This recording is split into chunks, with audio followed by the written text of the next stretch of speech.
as they're downloading tools and as they're you go back to just clicking on links, think about how much higher privilege those development teams have as far as access to the network, and hopefully that dev team has a micro-segmented network that they're on that's not connected to the production environment. Welcome to the DevSec for Scale podcast, the show that makes security a first-class citizen for growing companies.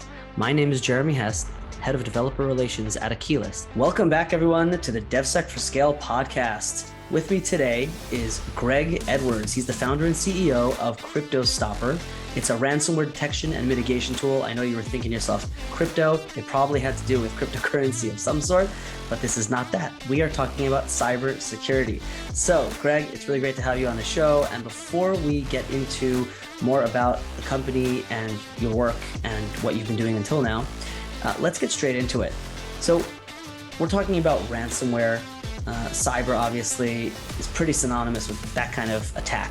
So can you give us a little bit of background sort of for those who maybe don't know? I'm pretty sure everyone's heard about ransomware, but just in case anyone isn't fully sure what ransomware is, can you give us a little bit of the background basics, what ransomware is and about how it's evolved over the years? Yeah, absolutely, Jeremy. So I started seeing ransomware attacks as far back as 2012, and really what ransomware is at its core and fundamentally is it's encryption. It encrypts files and then holds them for ransom to get that decryption key. I mean, at its core, that's what ransomware is. Now, things have evolved in the use of the dark web and exfiltrating data and threatening lots of other things in addition to just encrypting the files. But that's where it started. It started with essentially utilizing existing tools that were out there to encrypt data and then holding that decryption key for ransom. And of course, that also had to come from the start of the basics of hacking, of finding a way into a network, trying to up your permissions, for example, find the files that you need, and then use some more software to actually lock that in.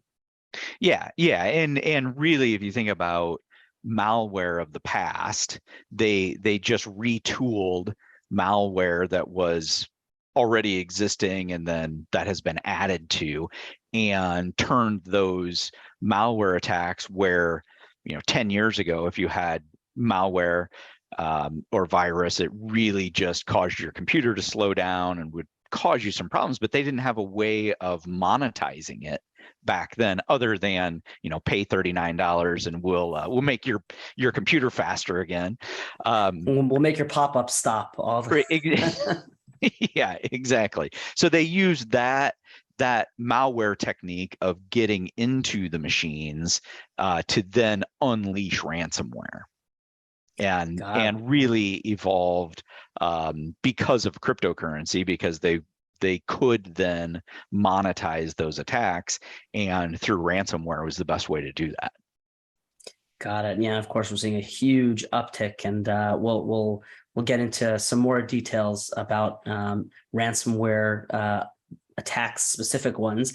And before we move forward to there, let's get a little bit more about your background. How did you get into this line of work, and where you are today?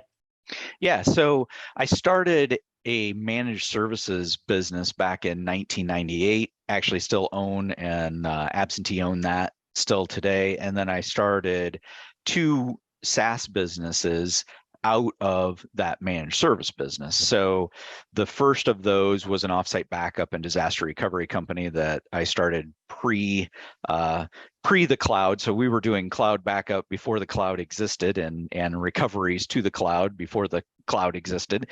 And then I sold that in 2016 and started CryptoStopper shortly after that. Originally started it actually with the intent of being an MSSP, and we built CryptoStopper as a tool to use internally and be able to stop ransomware. Actually built it originally as a PowerShell script that took an entire 9 seconds to detect and stop a ransomware attack, which was not fast enough, and now have built built that original PowerShell script into a full kernel driver tool and agent that will recognize actively running ransomware and stop it in less than a second. Wow. That sounds like a not simple thing to do, because you have to be scanning quite quickly and very constantly. Hopefully that doesn't slow down other processes of the operating system. Yeah, absolutely. I mean, and that has been a process to optimize and ensure we now typical CPU utilization hovers between 0.1 and 0.3%. And memory utilization is very low too. So certainly some optimization to get us to that level. Yeah, not like Chrome. Right. I have to admit, that Chrome really runs that CPU usage. Maybe we need to help Google. Yeah, you know what? Hey, there you go. There's another branch. I guess you can branch out a little bit into that side of things. So let's talk a little bit more about fileless ransomware attacks. That's I'm not sure if that's really I'm not up to date, honestly, on my ransomware attacks. So I need your help here, Greg. Is fileless ransomware a newer type of ransomware attack? And what are sort of the ways that you mitigate them today? Yeah, so first of all, to talk through what a fileless attack is versus a traditional attack, or what I call a hacking attack. So there's several different ways that ransomware can be introduced to an environment. The most common, and still today the most common, is through traditional malware. That takes care of about 50% of the malware events that happen is through traditional malware. Then the next most common is through fileless attacks. So this is where, rather than being an actual file that a user opens and executes, it's script based. So could be either a link that just executes a script and then runs remote code, or could be a website that runs that remote code where they access the site and it runs it. It all ends up doing the same thing as far as encrypting and or exfiltrating, and then also creating backdoors so the attackers can come right on in if they want to. But a traditional fileless ransomware attack, we've seen those. The earliest that I saw those were 2018, and we created some videos. We created our own fileless ransomware to demonstrate how those techniques were done and how it was done way back then. 2018 seems like forever ago at this point after the last couple of years. But really those fileless attacks are very difficult for traditional antivirus to detect. And the way that CryptoStopper detects and mitigates and stops that is that we're not watching. It doesn't matter what the method is that the ransomware starts running. We're actually doing file integrity monitoring and then utilizing deception technology to be able to see that ransomware attack actively happening, no matter how it's perpetrated, and then stopping it. And those fileless attacks, I do see rising more and more and becoming more and more common. And when you think about the way that email scanning and virus scanning works, they're getting better and better at their detection methods. So the attackers are evolving to go to where they're not going to be detected. Absolutely. So this is definitely something that what we're talking about is not just, your personal emails and all that. We're talking about your corporate email and all the links that you see, when you hope that your company will train everyone on how to deal with emails that are not quite common. They don't look right, and hopefully you don't click on that link and get, you're the one that's baited to click on that, and then you get punished. But this is stuff that every developer, even people who know what they're doing, kind of get caught with, isn't it? It is. Well, and when you think about how we utilize email today and how we expect that you can click on a link, and it makes it much easier to be able to do that. But when so second most common besides ransomware attacks, the next most common business cyber attack is a business email compromise. And a lot of times those business email compromise will be used then for ransomware attacks and breach attacks. And so if you have a colleague that their email is compromised and they're then the ones emailing you, it looks like it's someone that you know, you're much more likely to click on those links. And that's going to continue to be pervasive, and I don't see that going away anytime soon. So training is absolutely important, and every corporation should be doing it. But you just can't ever get to the point where your employees are guaranteed to not click on something malicious. Absolutely. So let's get a little bit into sort of the cyber terminology, right? We have things like a SOC team, and we have EDR tooling. So can you give us a little bit about what those ideas are, and then sort of like the differences in terms of like company size and requirements for having a SOC team and EDR tooling? Yeah. So first, let's explain the EDR. So EDR is endpoint detection and response, and I really see that as the next evolution of endpoint security from traditional antivirus. So what endpoint detection and response is, the easiest way to think of it is like a video surveillance system, but for every action that occurs on your desktop. So think of every file that's accessed, every network connection, every internet connection, every single thing that's happening is logged and recorded. And then that information can be analyzed for indicators of compromise, so called IOCs.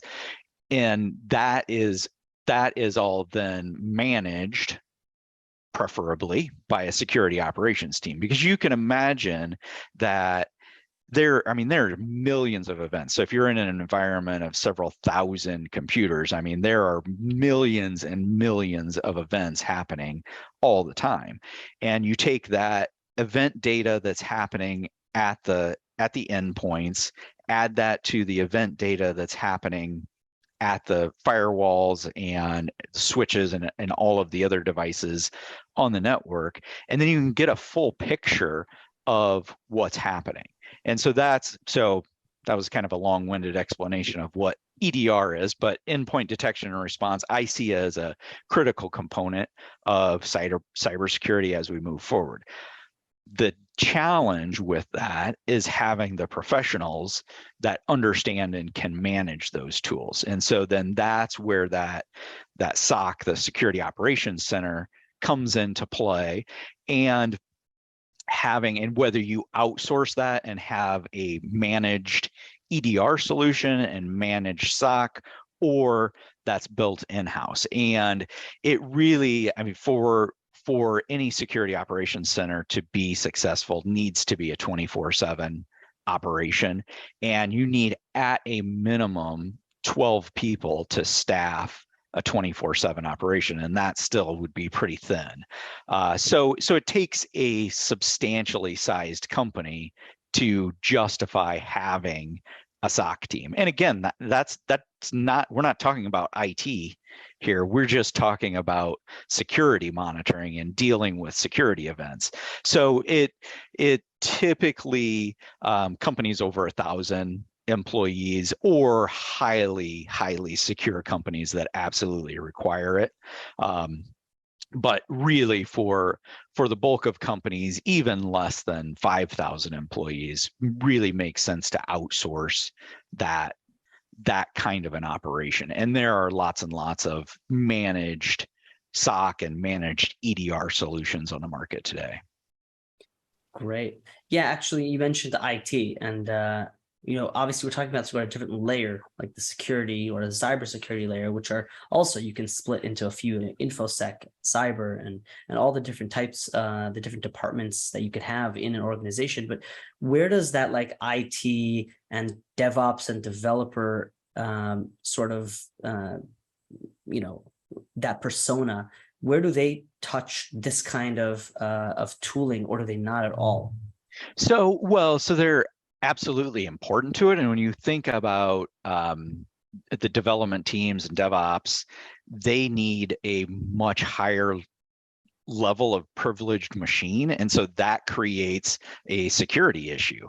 And so the development teams and DevOps teams have to understand and have to be a part of security and understand that they're a big risk within an organization, not only in the code that they're developing, but because of the nature of what they're doing and the level of administration and administrative rights that they need on their machines. So the development teams are absolutely critical in the security and working with the security teams. Very different teams, but they need to work together and need to understand why sometimes the security team may feel like they're putting pressure on the development team. Yeah, really creating that push and pull, of course, that we always talk about between developers and security, where security says, no, like we can't have that happen. And the developer is like, no, I need it. I need to just go and I need to create this, I need to build a feature. Like it's not going to happen on its own. Right, exactly. And that push and pull, I think, so taking the tension out of that, I think, is important, and each department understanding why that is. Yeah, absolutely. Yeah, I guess it's really, I say this, I think, quite a bit. It's really about that communication aspect, right? Making sure that like you have your priorities, it's understood. And if something has to get pushed off a day because you need to make sure some specific, port is closed, or some other gap or whatever it is needs to be checked, then, you have to do it. You just have to wait. Right. Yep. Absolutely. So continuing sort of on the thread of developers, when we talk about, from their side about like preventing ransomware attacks, fileless ransomware attacks, more specifically, I guess, in this case, how should they be interacting with the security team? More from a user perspective, I guess, rather than like in their code, but like more from just as a user in the ecosystem. Yeah. So being absolutely conscious of the threat that's out there, that's really the first thing, and understanding that just by the nature of what as developers that they do, that they are a higher risk to the company from a security standpoint. And so as they're downloading tools and as they're, you go back to just clicking on links, think about how much higher privilege those development teams have as far as access to the network, and hopefully that dev team has a micro-segmented network that they're on that's not connected to the production environment. But depending on the size of the company, again, that is difficult, and not always done even in large environments. So really being conscious of that as a developer, you do pose a higher risk to the company because of the access level that you have. And that's totally separate conversation from developing secure code. This is just as a user on the network, you pose a higher risk. Got it. Interestingly, I just, I think it was my previous episode or 2 episodes ago, I spoke with a CEO of a company called Cider Security, Guy Flechter, and we talked about development environments. So securing your developer and your test environments, not just your production, right? Because that's also a threat. Are those things, from that side, something that should be, from, I guess, an EDR perspective, is that something that you also focus on, or is it really sort of more focused on, the production side?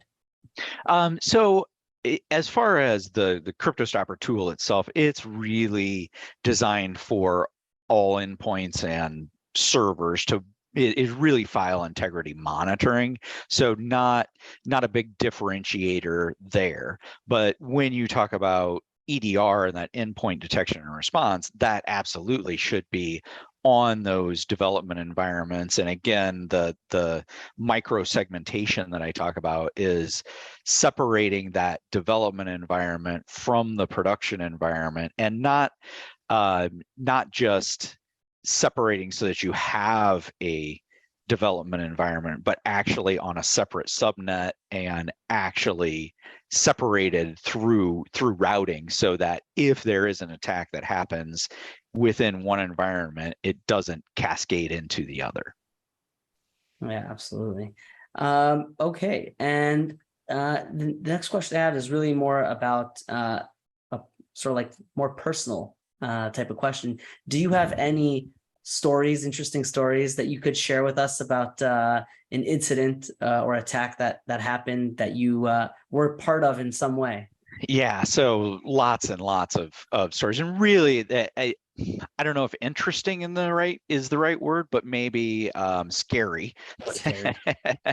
And I think the one event that I recall the most that really triggered my decision to sell Access Backup, the offsite backup, and move into cybersecurity, and this is really even before CryptoStopper was developed. We had an emergency call come through that happened to get to me on the offsite backup emergency line, and it was not even a customer. It was a person that had their entire network encrypted from a ransomware event, and it was the CEO of the company that found us and called us.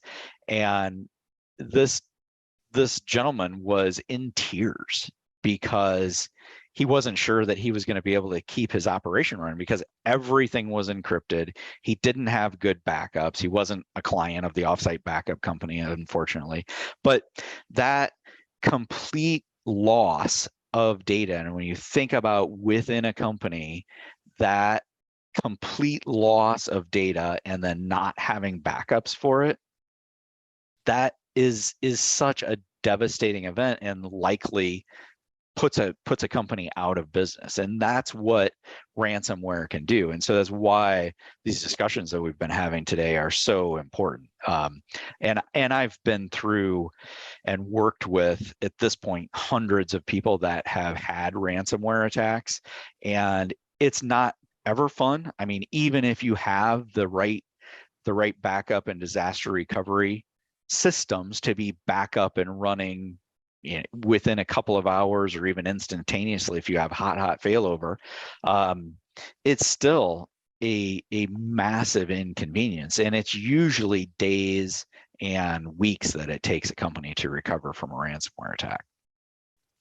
Yeah, that's not an easy one for sure. And one of the things we learned pretty quickly was it doesn't matter if you're a Microsoft size organization or if you're a tiny little startup, you need to be protected because they don't care who they're taking data from. They can make money and they're going to do it. Yeah, well, and it's actually more devastating to the smaller companies. So typically a larger organization is going to have the disaster recovery plan and actually going to have tested it. Whereas a company with 50 employees isn't necessarily, they might have a DR plan that they had to create because of some compliance regulation, but they probably haven't tested it. And so that becomes much more devastating when you're not actually prepared to recover from a disaster, whether it's ransomware or a hurricane.